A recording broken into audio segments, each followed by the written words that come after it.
வணக்கம். செப்டம்பர் 30ஆம் தேதி இன்னைக்கான 2வது பதிவு. பங்குச்சந்தையில் நடந்த சில விஷயங்களை விரைவாக பார்க்கலாம். முக்கியமான தகவல், நான் செபி ரெஜிஸ்டர்ட் அட்வைசர் கிடையாது. நம்ம சேனல்ல இருந்து எப்போதுமே ஸ்டாக் ரெக்கமெண்டேஷன்ஸ் கிடையாது. யூடியூப் சேனல் மட்டும் இல்லைங்க, மற்ற சோஷியல் மீடியா பிளாட்ஃபார்மான இன்ஸ்டாகிராம், வாட்ஸ்அப், டெலிகிராம்ல இருந்து கூட நாம ஸ்டாக் ரெக்கமெண்டேஷன்ஸ் வழங்குவதில்லை. மேலும் பணத்தை வாங்கிட்டு எந்த சேவையும் வழங்குவது இல்லை. பல போலியான குரூப் இயங்கிட்டு இருக்கு. தயவு செய்து ஜாகிரதையாக இருங்க. இந்த வீடியோவில் காட்டக்கூடிய அனைத்து கம்பெனிகளும் வெறும் இன்ஃபர்மேஷனல் பர்பஸ்க்காக மட்டுமே முதலீடு செய்யுங்கன்னு சொல்கிற வீடியோ கிடையாது. எந்த ஒரு முதலீட்லையும் ரிஸ்க் இருக்கும். ரிஸ்க் புரியாமல் இன்வெஸ்ட் செய்யாதீங்க. ரிஸ்க் புரியலன்னா தயவு செய்து இன்வெஸ்ட்மெண்ட்டை தவிர்த்துருங்க. நம்ம ருபி டிரைவர் சேனலை ஆதரிக்கிற அனைத்து நல்ல உள்ளங்களுக்கும் நன்றி.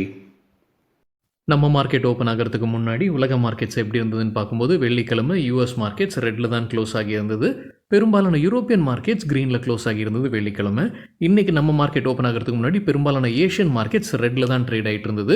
குறிப்பாக ஜாப்பனீஸ் மார்க்கெட் 4.6% ரெட்டில் ட்ரேட் ஆகிட்டு இருந்தது. ஆனால் சைனா மார்க்கெட் 3.8% க்ரீனில் ட்ரேட் ஆகிட்டு இருந்தது. நம்ம கிஃப்ட் நிஃப்டி 0.3% ரெட்டில் ட்ரேட் ஆகிட்டு இருந்தது. நம்ம மார்க்கெட் ஓப்பன் ஆகிறதுக்கு முன்னாடி எடுத்த ஸ்க்ரீன்ஷாட் இது. இப்போ நம்ம மார்க்கெட் ஓப்பன் ஆகி இந்த வீடியோ சேர தருணத்தில் நிஃப்டி கிட்டத்தட்ட 1% ரெட்டில் ட்ரேட் ஆகிட்டு இருக்கு. சில இண்டிவிஜுவல் ஸ்டாக்ஸ் மற்றும் செய்திகள் விரைவாக பார்க்கலாம். கேரளாவில் 2வது எம்பாக்ஸ் கேஸ் ரிப்போர்ட் ஆகியிருக்குன்னு சிஎன்பிசி டிவி 18 அப்டேட் கொடுத்துருக்குறாங்க. யூஎஸ்ஏ சிரியாவில் தாக்குதல் நடத்தியிருக்கிறாங்க. 37 தீவிரவாதிகள் இறந்திருப்பதாக மின் பத்திரிகையில் அப்டேட் கொடுத்துருக்குறாங்க. மான்பா ஃபினான்ஸ் ஒரு பெரிய அளவில் சப்ஸ்கிரிப்ஷன் இருந்தது. ஐபிஓ முடிஞ்சு இப்போ லிஸ்ட் ஆகிருக்கு. 25% கூடுதலாக லிஸ்ட் ஆகியிருக்கு. எதிர்பார்த்தது, அதாவது கிரே மார்க்கெட்டில் எவ்வளோ ப்ரீமியம் போய் கொண்டிருக்குன்னு பார்த்து எவ்வளோ எதிர்பார்த்துருந்தாங்கன்னா 32% கூடுதலாக லிஸ்ட் ஆகுன்ற எதிர்பார்ப்பு இருந்தது. 25% கூடுதலாக லிஸ்ட் ஆகிருக்குன்னு பிஸ்னஸ் டுடேல அப்டேட் கொடுத்துருக்குறாங்க. ஏஷியன் பெயிண்ட்ஸ் மற்றும் பர்ஜோ பெயிண்ட்ஸ் குறித்து மணி கண்ட்ரோல்லேருந்து கிடைத்த ஒரு தகவல், கச்சா எண்ணெயோட விலை குறைந்திருந்தாலும் மார்கன் ஸ்டான்லி அவங்களுடைய ரேட்டிங்கில் எந்த மாற்றமும் செய்யாமல் விட்டுருக்காங்க. ஏஷியன் பெயிண்ட்ஸ் மற்றும் பர்ஜோ பெயிண்ட்ஸ்க்கு அண்டர் வெயிட் ரேட்டிங் தான் கொடுத்துருக்காங்க. என்ன டார்கெட் கொடுத்துருக்காங்க? ஏஷியன் பெயிண்ட்ஸ்க்கு கொடுத்துருக்கிற டார்கெட் 2522, 24% மேலும் விழுவதற்கான வாய்ப்புகள் இருக்குது. பர்ஜோ பெயிண்ட்ஸ்க்கு கொடுத்துருக்கிற டார்கெட் ₹497, 20% விழுவதற்கான வாய்ப்பு இருக்குன்னு கருதுறாங்க Morgan Stanley. Mangalore Chemicals and Fertilizers குறித்து மணி கண்ட்ரோல்லேருந்து கிடைத்த ஒரு தகவல், செப்டம்பர் 6ஆம் தேதி அவங்களுடைய அமோனியா மற்றும் யூரியா ஆலைகளை மூடி வைத்திருந்தாங்க சில மெயின்டெனன்ஸ் காரணமாக. இப்போ அங்கே மறுபடியும் ஆப்ரேஷன்ஸ் துவங்கி இருப்பதாக அப்டேட் கொடுத்துருக்காங்க மேங்களூர் கெமிக்கல்ஸ் அண்ட் ஃபர்டிலைசர்ஸ். தகவல் நமக்கு கிடைத்தது மணி கண்ட்ரோல்லேருந்து. மகாநகர் கேஸ் குறித்து மணி கண்ட்ரோல்லேருந்து கிடைத்த தகவல், life insurance corporation of India LIC அவங்களுடைய ஷேர்ஸை விற்பனை செய்திருக்காங்க. செப்டம்பர் 12ஆம் தேதியிலிருந்து 26ஆம் தேதி வரைக்கும் அவங்களுடைய ஸ்டேக்கை குறைச்சிருக்காங்க. 2% குறைச்சிருக்காங்க. 9%லேருந்து 7% குறைச்சிருக்காங்க எல்ஐசி மகாநகர் கேஸில். மேக்ஸ் எஸ்டேட்ஸ் இன்றைக்கி நல்லா பர்ஃபார்ம் பண்ணியிருக்கிறாங்க. இன்ட்ராடேயில் 3% அதிகரித்தது. கம்பெனி தற்போது அப்டேட்டும் இருக்குது. குருகிராம் ப்ராஜெக்டாக அறிமுகம் செய்திருக்கிறாங்க. அதோடைய ப்ரீ சேல்ஸ் புக்கிங் வேல்யூ 4100 கோடி ரூபாயை எட்டியிருப்பதாக சொல்லியிருக்கிறாங்க. 30 நாட்களுக்குள்ளார அறிமுகம் செய்து 30 நாட்களுக்குள்ளார 4100 கோடி ரூபாய்க்கான ப்ரீ சேல்ஸ் புக்கிங் நடந்திருக்கு. அவங்களுடைய நிதியாண்டு 2025 கைடன்ஸ் 4000 கோடி ரூபாய் கொடுத்துருந்தாங்க. அதையே இப்போது கடந்துகிட்டு இருக்கிறாங்க. அது கூட காரணமாக இருந்திருக்கலாம். இன்றைக்கி இன்ட்ராடேயில் 3% அதிகரித்ததற்கு மேக்ஸ் எஸ்டேட்ஸ். ரிலையன்ஸ் இன்ஃப்ராஸ்ட்ரக்சர் குறித்து மணி கண்ட்ரோல்லேருந்து கிடைத்த தகவல், சில நாட்களாகவே நல்ல செய்தி வந்துகிட்டு இருந்தது. இந்த Reliance infrastructure Anil Ambani group company இப்போ மறுபடியும் ஒரு நல்ல செய்தி மணி கண்ட்ரோலில் கொடுத்துருக்காங்க. கல்கட்டா ஹைகோர்ட் கம்பெனிக்கு சாதகமாக தீர்ப்பு வழங்கியிருக்கிறாங்க. 2019ஆம் ஆண்டிலே அவங்க தீர்ப்பு வழங்கியிருந்தாங்க. ஆனால் மேல்முறையீடுக்கு போயிருக்கு. இப்போ அங்கேயும் தீர்ப்பாகியிருக்கு. கல்கட்டா ஹைகோர்ட் ரிலையன்ஸ் இன்ஃப்ராஸ்ட்ரக்சருக்கு சாதகமாக தீர்ப்பு வழங்கியிருக்கிறாங்க. யார் மேல்முறையீடு செய்திருக்கிறாங்க? தாமோதர் வேலி கார்பரேஷன் தான் மேல்முறையீடு செய்திருக்கிறாங்க. என்ன ஆர்டர் வந்திருக்கு? 2019ஆம் ஆண்டிலும் இதே ஆர்டர் தான். 780 கோடி ரூபாய் கொடுக்கணும் அப்படின்றத ஆர்டர் பாஸ் பண்ணியிருந்தாங்க. இப்போ மறுபடியும் அதே சொல்லியிருக்கிறாங்க. 780 கோடி ரூபாய் கொடுக்கணும். அது மட்டும் இல்லாமல் கேரண்டியாக 600 கோடி ரூபாய் ரிலையன்ஸ் இன்ஃப்ராஸ்ட்ரக்சர் தாமோதர் வேலி கார்பரேஷன் கொடுத்துருந்துருக்காங்க. அந்த கேரண்டி பணத்தையும் திரும்பி கொடுக்கணுன்ற ஆர்டர் பாஸ் பண்ணியிருக்கிறாங்க. இன்ட்ராடேல 6% அதிகரிச்சிருக்கு. இந்த கேஸுக்கான பின்னணி என்னன்னு பார்க்கும்போது, 10 ஆண்டுகளுக்கு முன்னாடி வெஸ்ட் பெங்காலில் ரிலையன்ஸ் இன்ஃப்ராஸ்ட்ரக்சருக்கு ஒரு ப்ராஜெக்ட் கிடைக்குது. 3750 கோடி ரூபாய் மதிப்பிற்கான ஒரு கான்ட்ராக்ட். ஆனால் அது தாமதமாகுது. தாமதம் ஆகிற நேரத்தில் தான் இது கேஸாக மாறுது. ரிலையன்ஸ் இன்ஃப்ராஸ்ட்ரக்சருக்கு சாதகமாக 2019ஆம் ஆண்டிலே கேஸ் விதி வந்துருச்சு.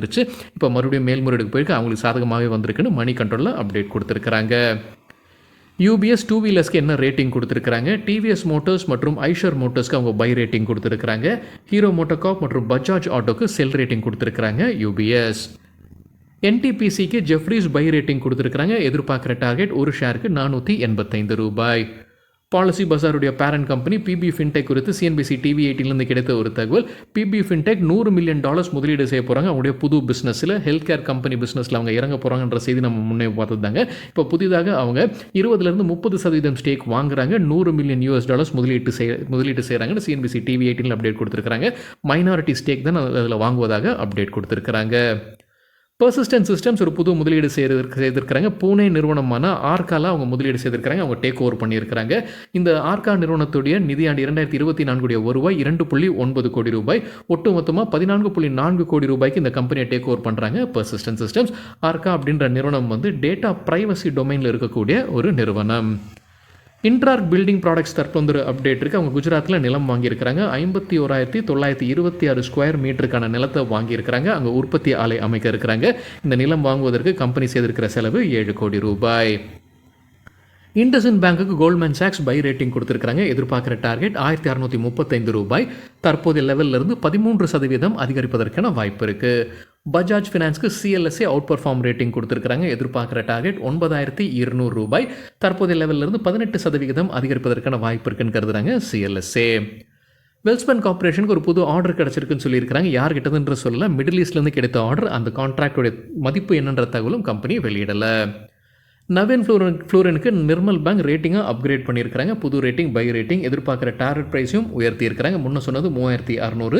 புது டார்கெட் 4,000. தற்போதைய லெவலிருந்து 17% அதிகரிப்பதற்கான வாய்ப்பு இருக்குது.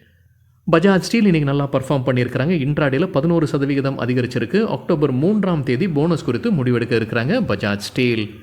ஜூலியன் ஆக்ரோ இன்ஃப்ராடெக் நீங்கள் நல்லா பர்ஃபார்ம் பண்ணியிருக்கிறாங்க. 11% அதிகரிச்சிருக்கு. கம்பெனிக்கு ஒரு கான்ட்ராக்ட் கிடச்சிருக்கு. அன்பிராண்டட் ரைஸ்க்கான ஆர்டர் $120 மில்லியன் கிடச்சிருக்குன்னு சொல்லியிருக்கிறாங்க ஜூலியன் ஆக்ரோ இன்ஃப்ராடெக். அது ஒரு காரணமாக இருந்திருக்கலாம். இன்ட்ராடேல 11% அதிகரித்தது. வருண் பீவரேஜஸ் இந்தியாவில் பெப்சி ஃப்ரான்ச்சைசி நடத்தக்கூடிய நிறுவனம்.